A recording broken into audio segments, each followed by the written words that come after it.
We're now live.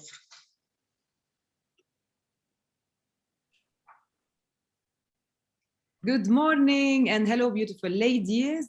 I'm so happy to be here with you. My name is Nadine Shamas. I'm the life director. I started my career in singing and in directing theater plays. And then I was so interested in life coaching and hypnotherapy and neurolinguistic programming. That's why I decided to start directing real stories on the real stage of life. And that's why I do something called life directing.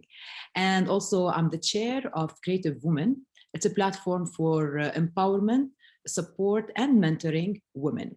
And today, the ladies we are hosting are opinion leaders and influential figures of the new world. They have built their careers and expanded them across all market changes. Today's panel discussion is about career mentorship, as well as building your own careers in tech.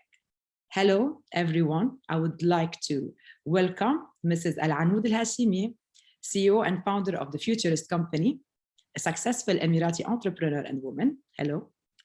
And Mrs. Diane Hachem, co-founder of Related and head of partnerships, an entrepreneur and a mentor for many of the people she's worked with.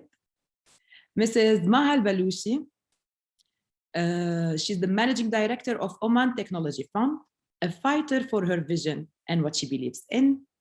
And Mrs. Rania Kudsi, CEO of HCI Global, an influential woman in her community, empowering and leading the way for other women. Hello, everyone. I would like to start this panel discussion with Mrs. Alanoud. And I love the name of your company, the Futurist company. So would you tell us a bit more about the futuristic vision you see as an entrepreneur? First of all, thank you, Nadine, and thank you everyone for joining and allowing us and giving us your time to listen to us and our experiences. So talking about the Futurist company and the Futurist vision, we work on future-facing projects. And what does that mean? We're not working on things that is going to be developed in the future, and that's why we're what we do, but we actually look into the past, we look into the numbers and the patterns, and we develop, and we see the patterns and the numbers, and we develop statistics and figures. So it's very scientific, a projection. So we see the impact in the past, today, and we project what's going to happen in the future. So we have predictability on the impact. And therefore we develop then for using technology and innovation solutions that will allow us and help us to tackle problems we're going to face in the future that requires time to avoid them. From now, we have to have them. And it takes a lot of work and you know, it takes a lot of vision and a lot of research, R&D. And we focus on that. And it's an industry that is really thriving. And women, I believe, with their holistic way of working, actually have an opportunity in it. Wow, that's amazing. And Diane, you're the co-founder and head of partnerships Related. So people who have closely worked with you have reported how much they have enjoyed it. So what's the secret? First, thank you, Nadine, and thank you for this opportunity. I'm really excited about this panel. So at Related, I think what I love the most about our company's culture is that we didn't bring the old style of management into the diverse workplace that we live in now. And when I say diverse, it's not necessarily linked to gender only. It can be socioeconomic status, it can be age, capabilities. So I personally see each team member as a unique individual, unique and different. So that's why when I deal with them on a daily basis, provide guidance, mentorship, coach, it's really different from a person to another. And this is how we were able to build this close relationship.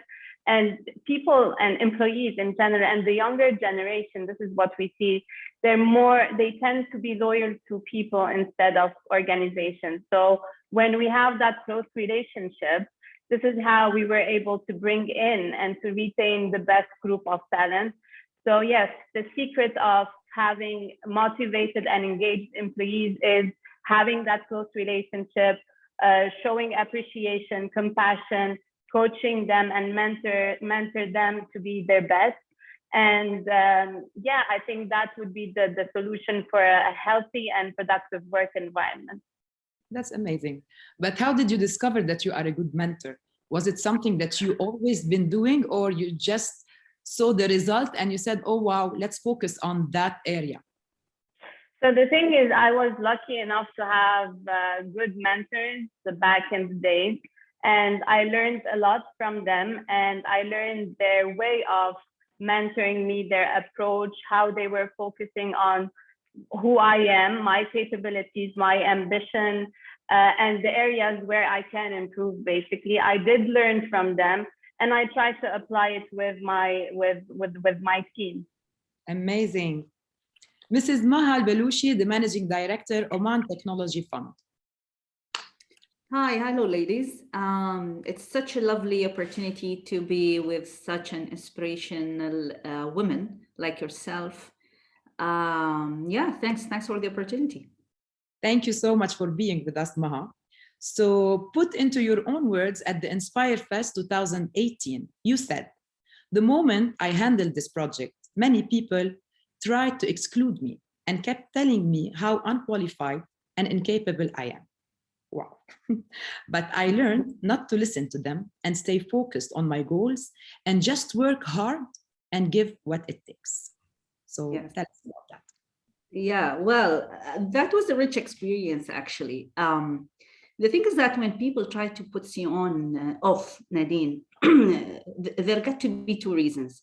Either there is a huge risk or a danger at you, and people who would love you would care enough not to let you in some sort of risk, or there's a huge success that people doesn't want you to be part of. So the moment you start to hear, especially in working environment, the moment you start to hear the negative vibes, like, you cannot do it, you will fail miserably, you start to block your ears and stay focused, because what happened with that, people will start to distract you. They will try to distract you, either by, overloading you with stuff that are irrelevant, or spreading rumors and trying to pull you down. So the lesson that I learned is that I ignore it, I block my ears, I ignore it, and I stay focused. And that worked perfectly to me. That's amazing. Maha, also, when we have a vision and a message that we want to send out, it doesn't matter anymore. So, and when you believe in yourself and you believe that this message should be there, so your message and your vision are more strong than all the rumors or whatever people are trying to distract you with. And eventually your work will talk about you. Exactly. Because at the end of the day, we are all here to send messages, to empower, to leave something for the others, to inspire them. So I say congratulations and thank you for not listening. Thank you so much for not listening to that. That was amazing. I would like now to ask a question for Rania. Rania Kudsi, the CEO, HCI Global. I cannot see you. Can you see me? Yes. Yeah.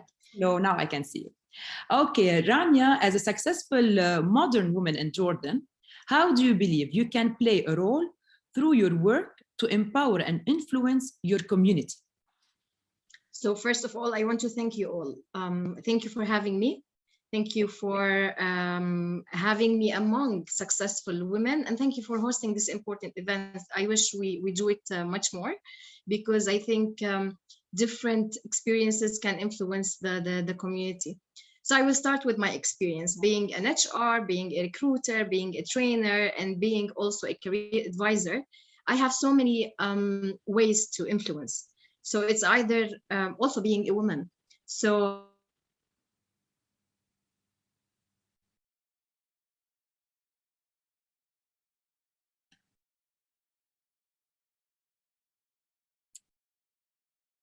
was it stopped? Yeah.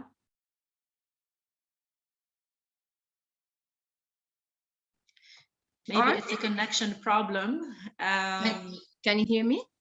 Now we can. Before it was freeze. I was talking alone. Yeah. So I'm not sure. Should I repeat? You lost me all the way. Yes. Okay, So today it's only Rania. I keep repeating. Okay, so I'm going to repeat my experience. So what I was saying, that I can influence in so many areas, because I'm working in HR, I'm working in recruitment, I'm advocate for the gender balance in addition of to being a woman and being a mother. So I'm career advisor. So I have so many areas I can influence my community in. One of them that I'm working with really hard areas in which I make sure that we have a gender balance, starting from recruitment. Then we go to be a career advisor, in which I influence especially women in their personal branding, how to do their career planning, how to search for a job, how to do the elevator pitch for themselves. In addition to being a trainer, being a trainer, it's like unpacking the potential of others. So during the training, you can send a lot of messages that you spread awareness, and you ask people, like you use the coaching techniques to unpack people's potential. So there are so many areas I can influence in. I have also my group of empowering women to lead the change, in which we help women to learn new techniques, build their capacities through learning by doing. So this is a brief of how I can influence my community. That's amazing. Yeah. That's really, really great. I would like to address one question for all of you, and let's have a discussion. Okay, so we live in a fast changing, and technology is faster than light. How each one of you ladies has managed to adjust to new market conditions? If whoever is ready, let's elaborate. Who would like to start? I can start if you want, Nadine. Yes. Yeah, so I think a good example in my case is when we first started Related, we were a marketing consultancy firm.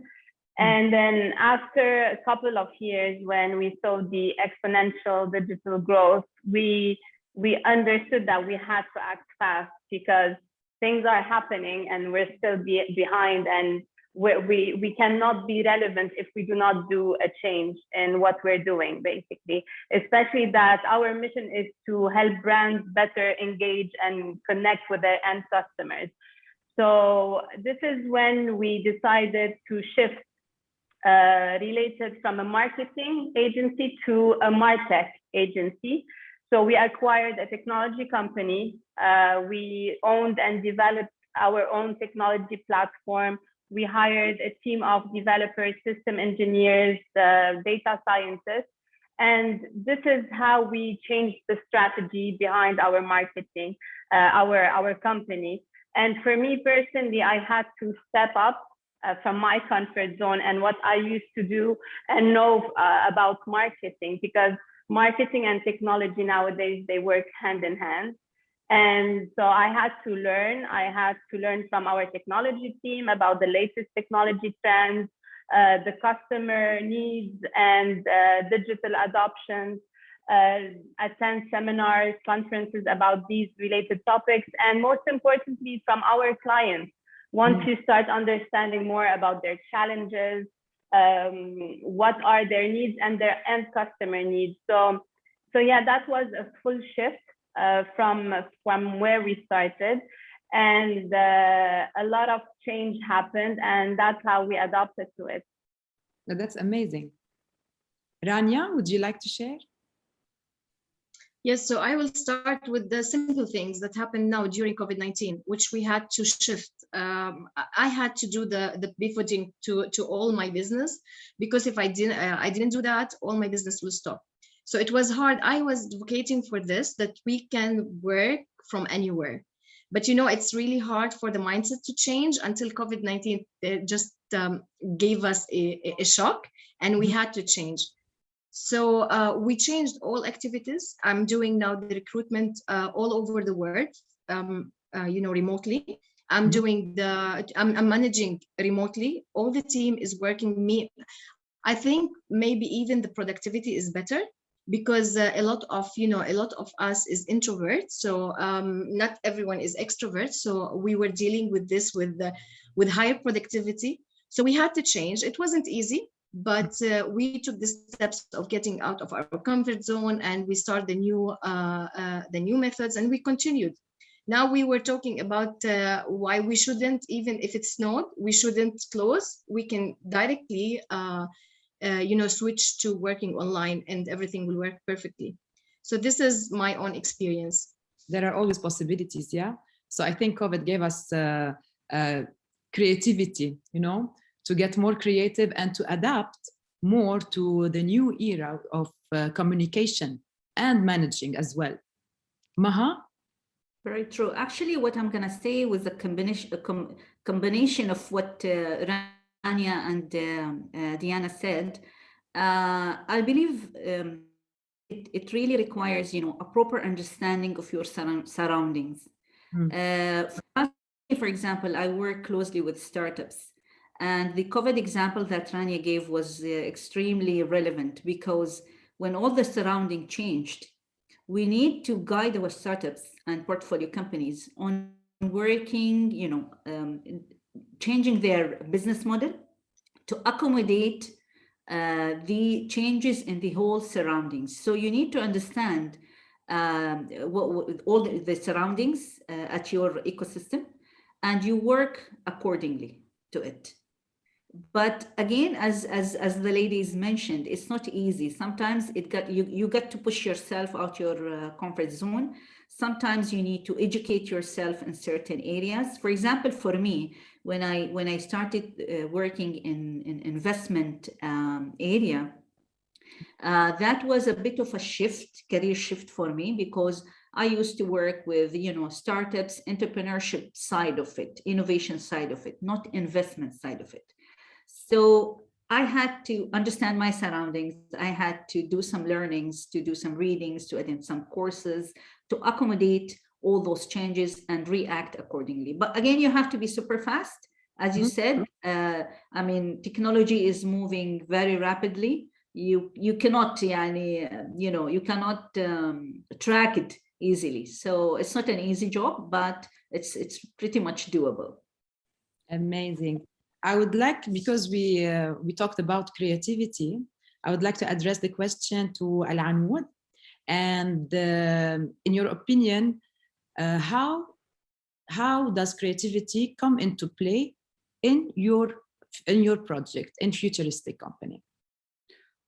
So in a way, what does creativity mean? We need to understand that when you think outside of the box, outside of the square, outside of the triangle, you name it, when you think differently and you look at things from a different angle, it allows you to have an overview. And sometimes people really get busy with the small details and instead of the big picture.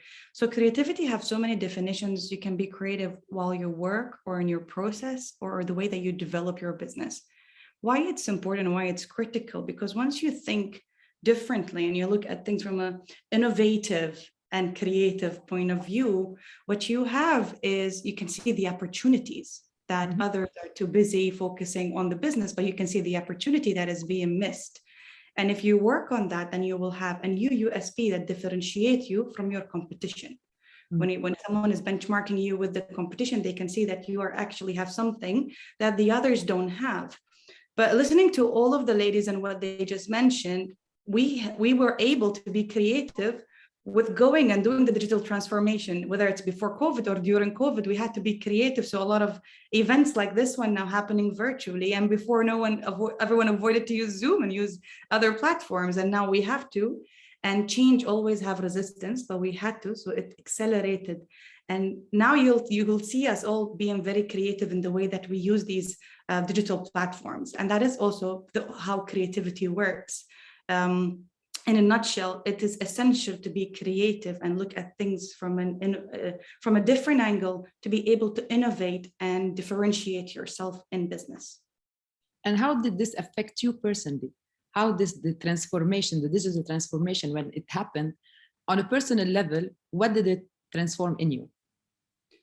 Well, on personal level, I think it changed me. It changed when you look at things from a different angle, you change, you evolve as a human being. And let's be honest for a second here. We have expectations from the society, we have expectations from our partners, we have expectations from our family, we have expectations from our friend, but what about your own expectations? What do you expect of yourself? And sometimes we neglect that. And when you literally sit with yourself and you put what you want to achieve and your expectations of yourself, you will find that it might be different than what you were doing because you were influenced by your surrounding and everything around you and the people that you care about. But what matters that you care about yourself first. By having these goals, how I was able, I'm talking personally, to look at what I want to achieve and be creative in it, whether it was, and it's hard, whether it was doing my MBA while I'm working, while I'm doing something else, because I needed to be creative in the way I deal with tasks, creative in the way that I do my projects. You know, there's a certain process and I was like, that process will not work for me because it requires more time. Let me find a shorter cut to finish these things so I can have more time to do my MBA. So you need to be creative sometimes with processes, your mindset, how you're thinking. Evolving is beautiful. Change is not scary. Embrace it. Yeah. Rania, this question is for you to tell us exactly how you manage being a mother, an HR, and small business owner. How do you manage and you find time and you get creative in managing 3 different things at the same time and more? I'm sure there is many more. Yeah, so it's learning by doing. It wasn't, it wasn't easy. I have to tell you this story. I have this passion that I want to continue the recruitment, HR, change the world and become a better me. So I continued my work when my kids were really like babies, and one time I had to do an interview with the CEO. So it was on the executive level. So I took the interview from the bathroom, and I switched the camera, and I told him the camera is not working, and you will hear some echo. This echo because the office is new. So this I will not forget, because my kids won't let me just have my time, and I didn't have someone to help. So I had to continue with whatever technology I have. So it was good. No one knew. He didn't knew that I was talking later on about this issue because he never knew that I did the interview from the bathroom. But this is how it is. I had to be creative. I want to continue working. I cried so many times. I fell so many times. I didn't know who I am. So it wasn't easy. It wasn't really easy. And I don't believe in balance. So it's not about the balance that the world give me. It's about the balance that I want to have. It's not what, the boundaries that they teach you what to have. You are a guilty mother. You are not giving your kids. It's about me and my kids. It's about what I really need, what my kids really need.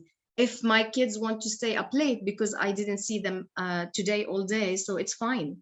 They don't have to sleep at 7:30. And but it took me some time to realize that I should stop listening to people. I should start filtering people. I should block, as Maha mentioned, so many people from my life. I should block so many tasks from my life. I should also, try to take only what suits me. So this is, it's a long way. Now my daughter is in the university, so it wasn't an easy journey.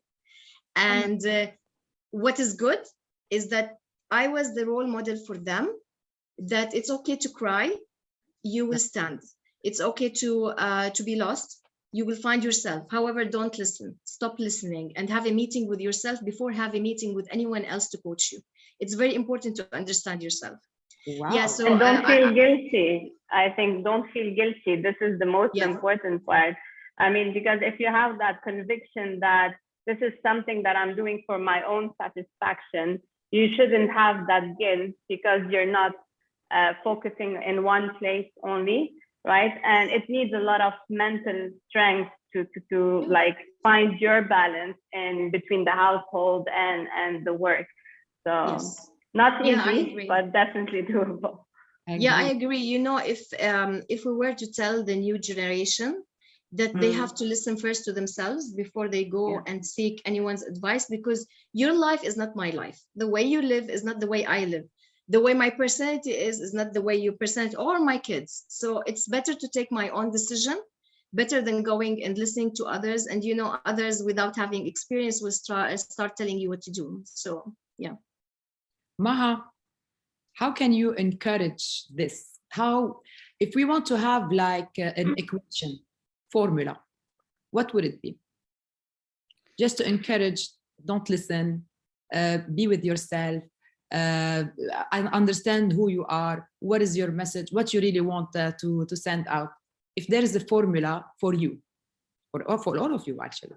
Well, I mean, this is a very deep question, you know. It got a bit and piece of your whole life, if you like. But I totally agree with what Rania said. I mean, and it takes you some time to get there.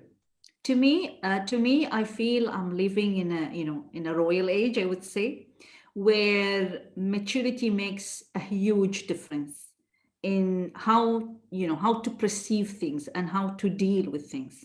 What Rania says takes you a long path to reach there, but if you hear it from someone, you don't have to reinvent the wheel. But to address your question, and a piece of advice for people who are just starting their careers, explore everything till you find the thing that you like. Sometimes you need to go and search, even within the small task that is being given to you.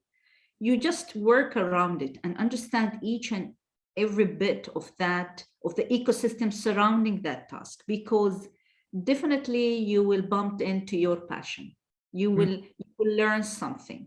But sometimes, people get to their mid-30s, for example, and they start to ask the difficult questions like what I was doing, do I like what I'm doing? And start, to ask these deep questions. And they feel, they lost 10 years of their career or something, without something tangible, without them knowing what exactly they want or what exactly they want to achieve. So I would advise them to explore all their opportunities till they find the thing that they are passionate about and they can complete and proceed in it. Explore and have passion. So what has changed in the Oman and Arab scene ever since you inaugurated your projects? And just tell us a bit of the project that you inaugurated. Well, a lot of changes. Yes. And, if everybody think of it the way, I mean, to me, it's all about impact, okay? The impact makes you feel how good you did. Mm-hmm. So, for example, I established the first ICT incubator in Oman, okay? So back then I used to receive parents sometimes. Parents coming, and back then it wasn't that common, I would say, like 10 years back, 11 years back, it wasn't that. The entrepreneurship, the innovation, the startup scene was not very common. So I used to receive parents, they come to me in the center and they want to see what their kids are doing. I used to receive, young girls from some interior and rural places in Oman, and they're shy, they don't want to talk, they don't want to mingle, but providing them with the right, environment and giving them the right doses of coaching and mentoring, now I cannot stop them talking. But you could see the impact of and the progress that they made and how it helped them to unleash their potentials. So I guess it's all about the impact. That was a small example of, when or maybe a small scale on certain people where I could track the personal and the career shift that they made. Another example would be when I joined OTF, for example.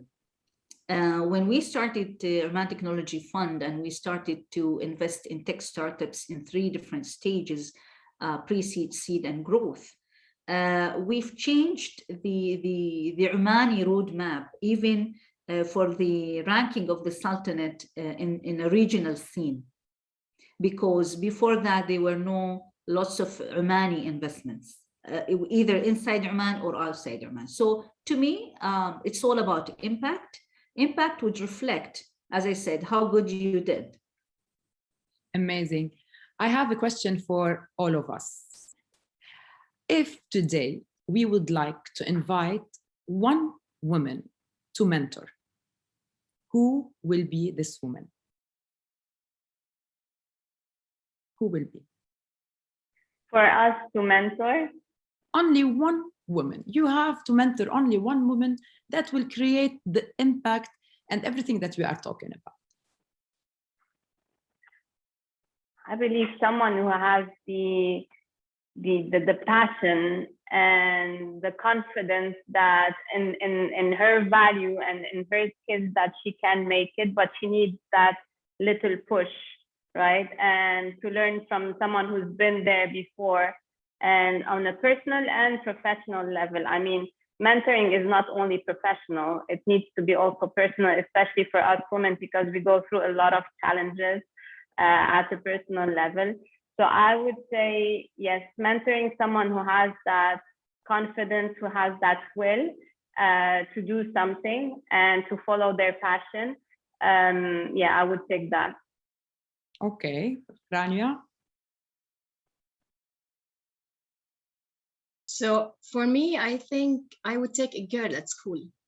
So I will start mentoring from there, because I think a teenager can influence a lot and she can change the lives of everyone. I think we can, teach her, or not teach her, mentor her how to find her passion and start from there. Because if she starts in the right way, she can influence all the girls around her and she will continue her life, I think, in a good way. And Alanoud, who would you like to mentor? It's a very tough question. Take her to the future. Yeah. I'm thinking, I'm like, who would I like to mentor? First of all, I'm still, as Alanoud, as a CEO, as someone who's running 2 companies, I still receive mentorship.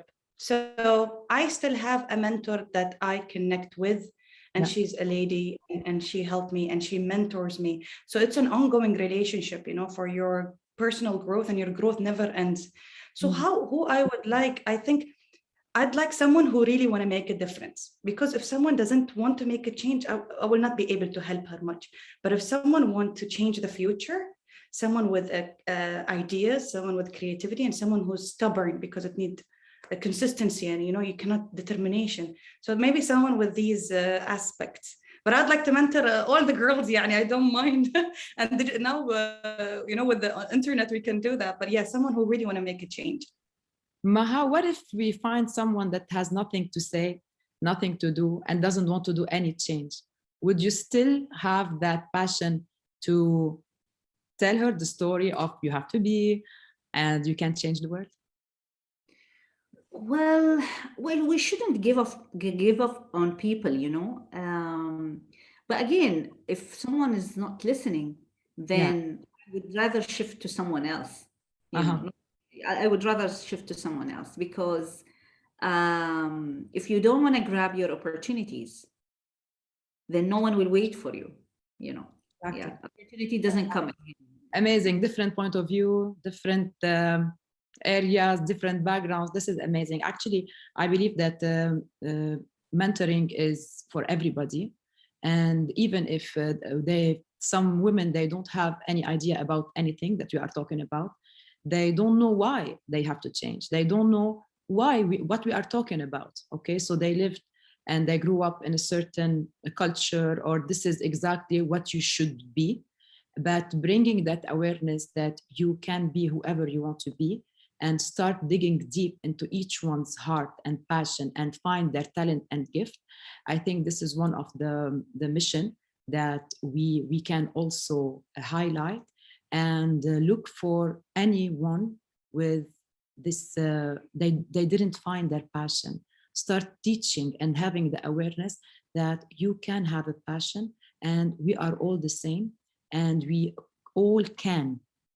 And everybody, the achievements can be a small achievement, and it can be something very, very big.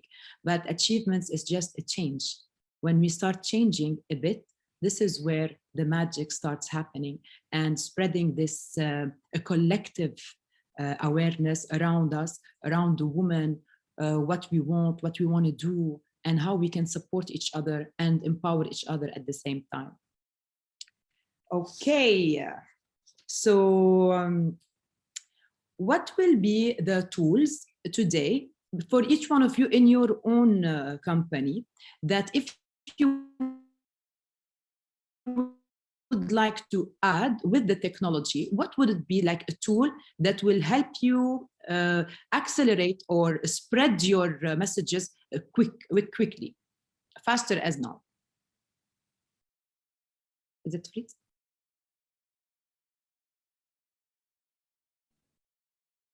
Maha? Yeah, would you repeat the question? I think I Yeah, lost. wasn't clear. Did it cut? Okay. So I would like to know how we can also encourage women to venture in science and technology and math and engineering. What would you do?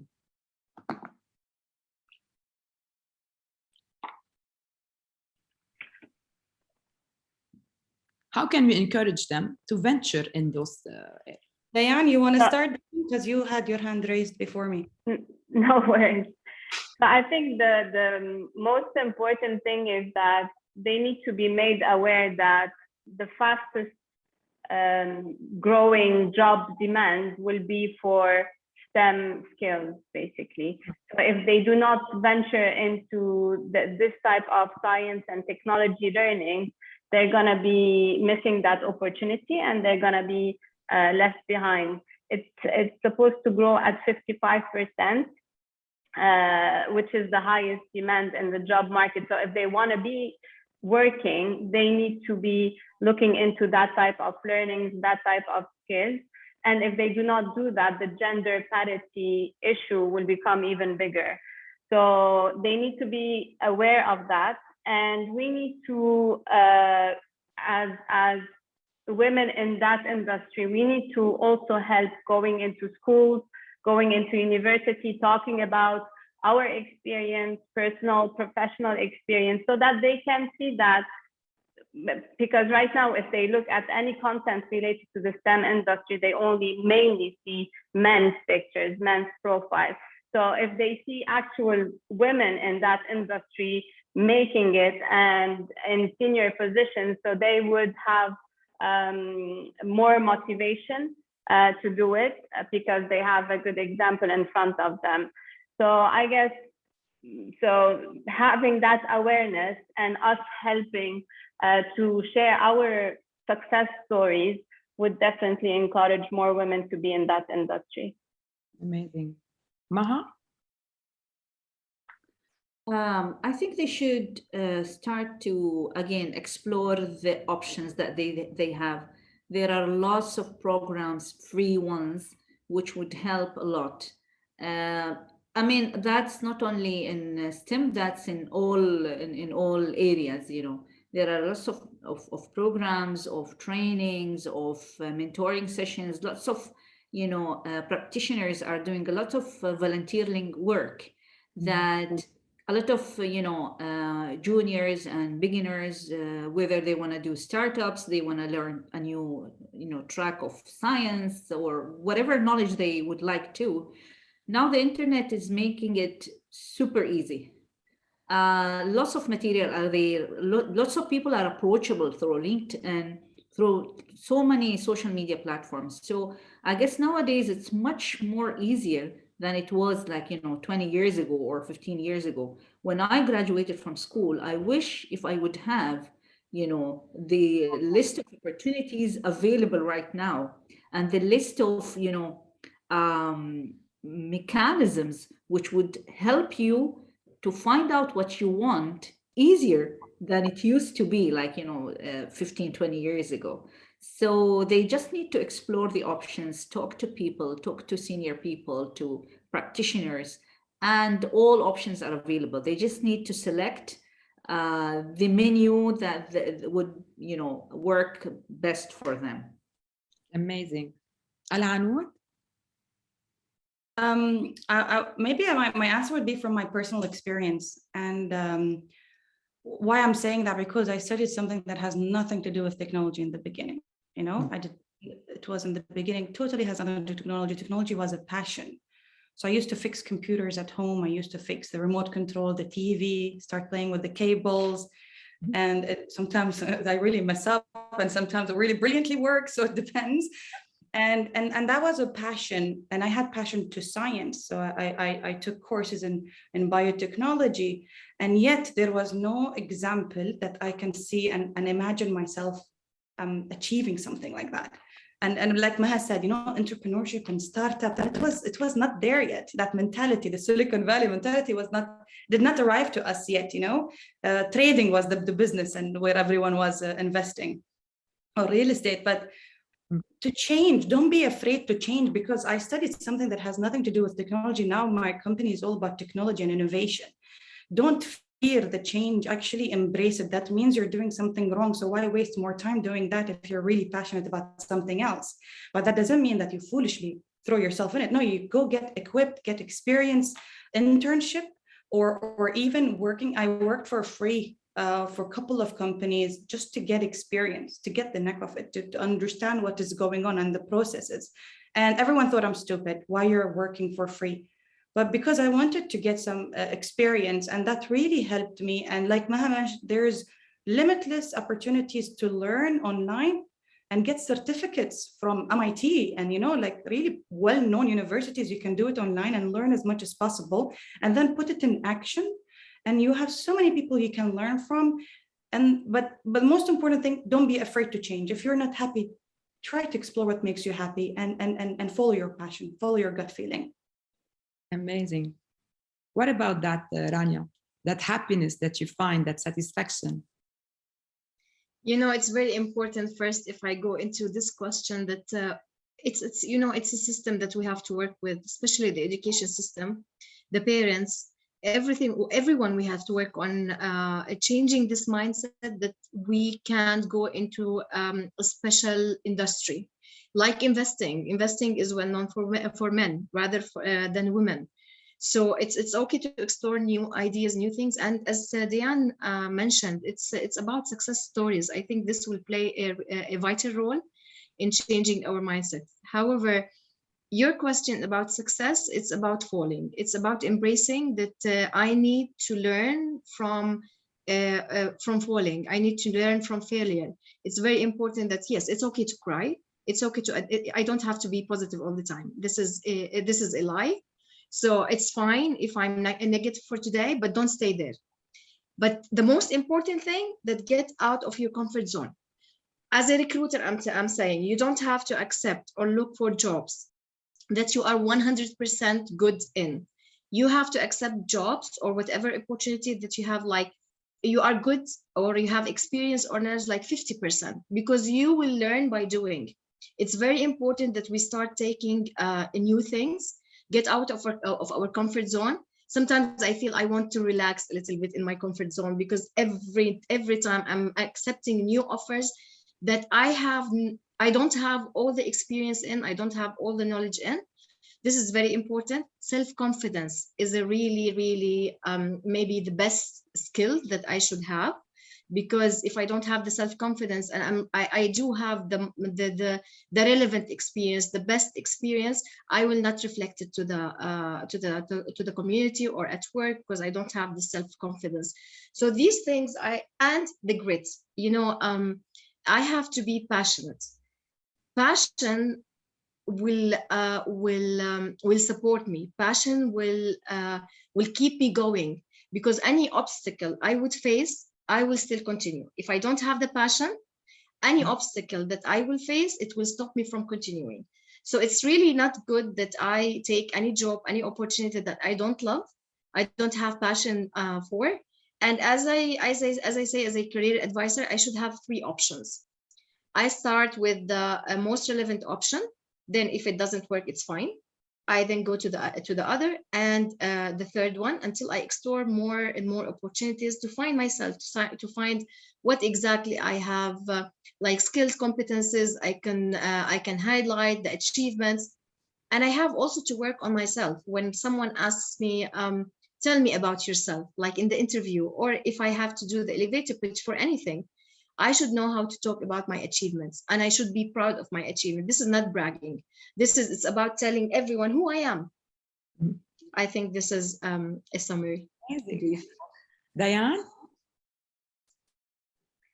Yeah, so yeah, I totally agree with the other ladies, and like I mentioned before, and to add to what Rania is saying, there's a huge individual responsibility on every woman, because we cannot expect others to come and hold our hand to make it, right? So having that confidence and not undervalue ourselves, because we tend to undervalue our skills and our capabilities. Even we see that when in salaries and fees charged by freelancers. This should not happen. If we're not really giving the right value for ourselves, how can we expect others to do that, right? So we cannot do that. We cannot wait for that. And having that passion and that resilience, because we will fail, we will have obstacles, we will have challenges. There's no way it's not going to happen, or else they're living in another planet, another life. So we will have these things. We need to embrace them and take them as, okay, I'm gonna make it. I'm gonna surpass this. Challenge yourself, and you will get there. So Diane, if one of your employees today left to start their own business, so what advice would you give to them? So assuming that they're really passionate about the new project and the new startup they want to establish, I think, as we mentioned before, it's resilience and to be focused, because they will face a lot of things. They need to stay focused. They need to surpass all the challenges. They should not accept this cannot be done, this is not possible. They should not be influenced by the negativity that might arise around them. And it's not going to be, they should be aware that it's not going to be an easy road, right?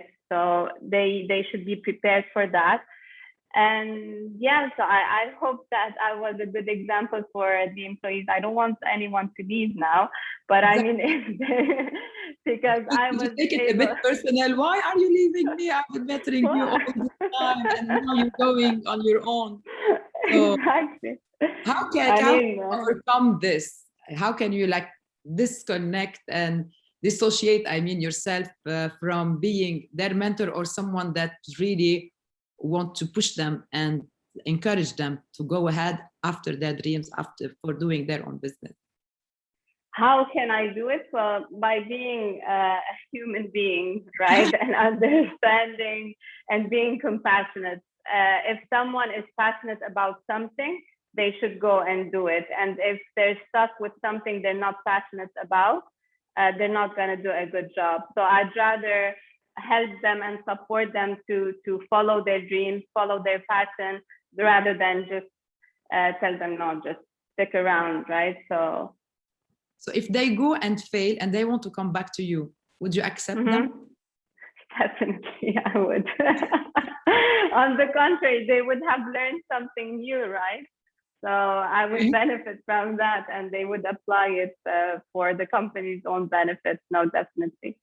What about you, Alanoud? What would you do if you mentored someone and they went on their own, and then after that they failed and they said, you know what, I'm coming back to you? First of all, I think that they have the guts, that requires a lot of courage for them to decide that decision. So I would first respect that. I would be really impressed. And if they were able, from working with me, to look and learned a lot, to be able to think about doing their own thing, I'll be proud, because of the experience and the knowledge, and they're ready. And I might encourage them, because you never know, they might be my client, they might be my partner in the future. But if they faced failure and came back, open arm welcome. It's about empathy. It's about family. Someone that works with you for a long time. It's coming back, like what Diane said, is like, it's about they learn something new and they're bringing it back. But what's funny and it's very important is that they felt comfortable enough to come back and say, you know what, I want to come back. I failed. That's beautiful, actually. I like the idea. It sounds amazing. If someone does it, kudus. Rania, do you think that they are going back to comfort zone or to learn more? No, maybe it depends on the person. However, it's a mindset. By the way, your question is not easy. It's a mindset in the recruitment. Would I take them back or not? We have to even. I'm with Alanoud and Diane that yes, we should take them back. However, we should change the mindset of employers to do this because it's not something easy. They feel that they betrayed them. So this is out of HR perspective, what's happening in other companies that no, we will not take them back because why did he leave? So this is a very important to work with employers to change their mindset that it's okay. He has to go and explore. And then when he comes back, he will bring more, more knowledge, more experience. And the fact that he chose us after this, meaning that we have the right environment for them to work. Mm-hmm.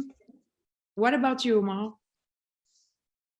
Well, it depends. It depends. I mean, within startup context, this happens every day.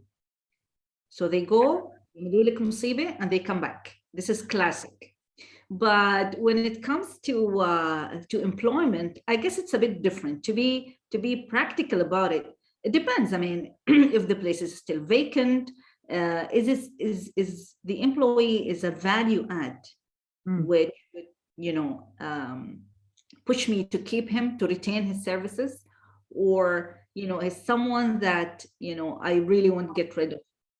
So I think it depends. It's a case by case thingy, to be practical in a corporate world.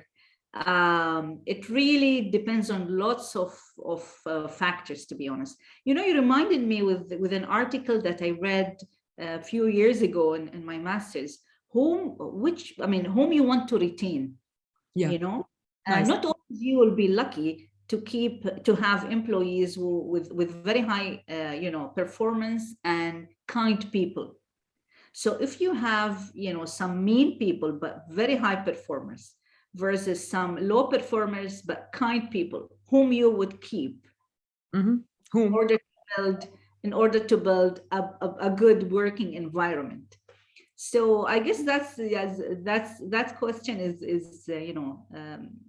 it's a debatable question, because you need both, actually. You need both to have a balanced working environment. You need both. Mm-hmm. Diane, you have something to say? Your hand is.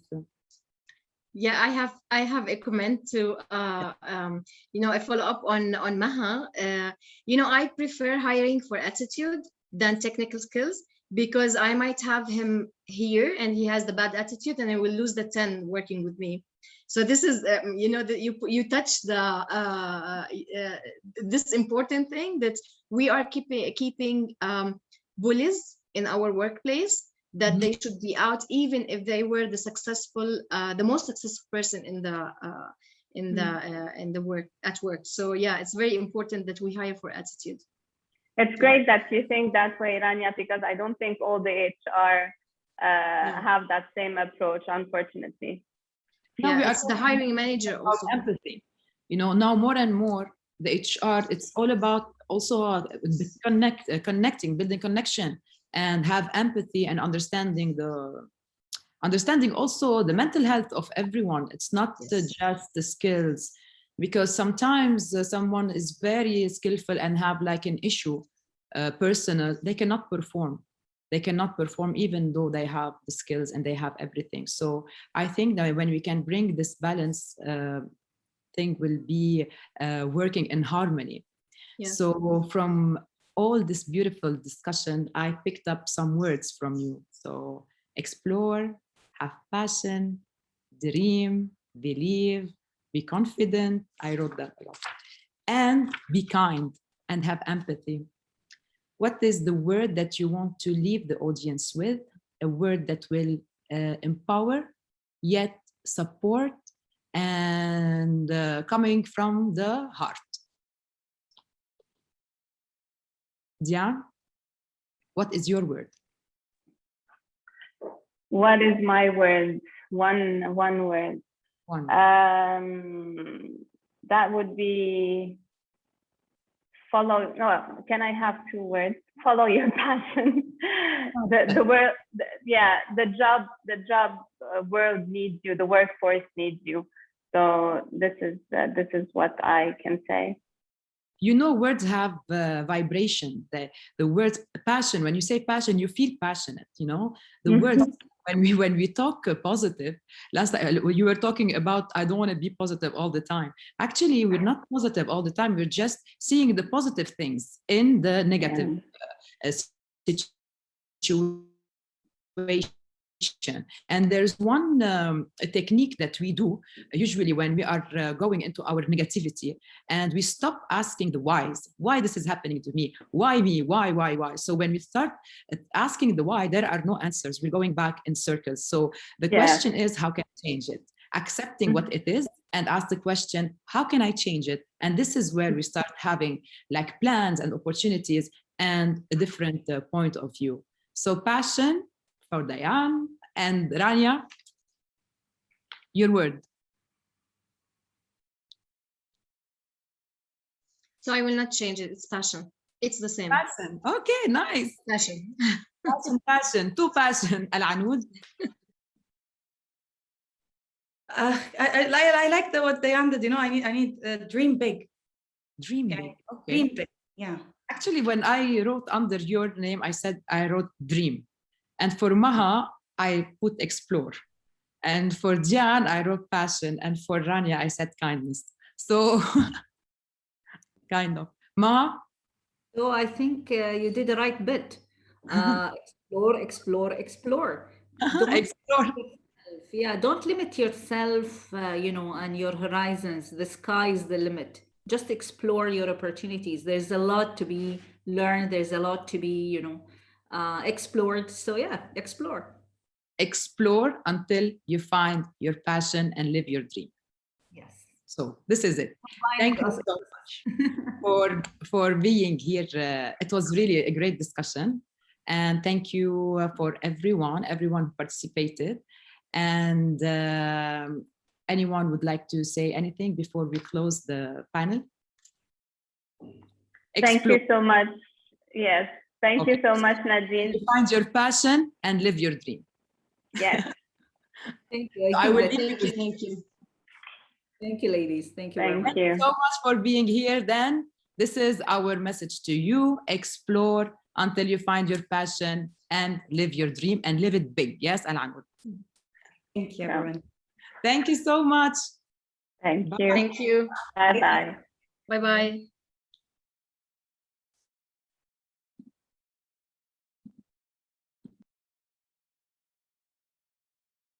Pam?